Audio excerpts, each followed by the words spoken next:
Για να το κάνουμε το κάτσο. Να πνίξουμε.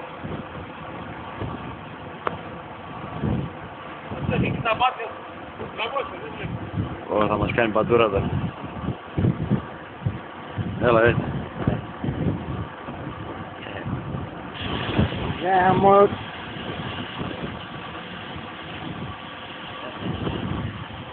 Έχουμε και αποδεικτικά στοιχεία, άμα μας φαίνονται.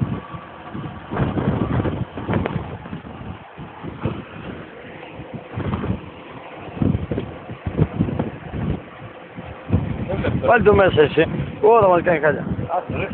Θα φύγει αυτός.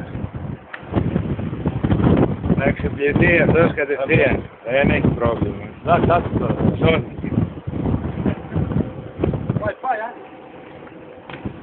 Μέχρι να καταλάβει τι έγινε.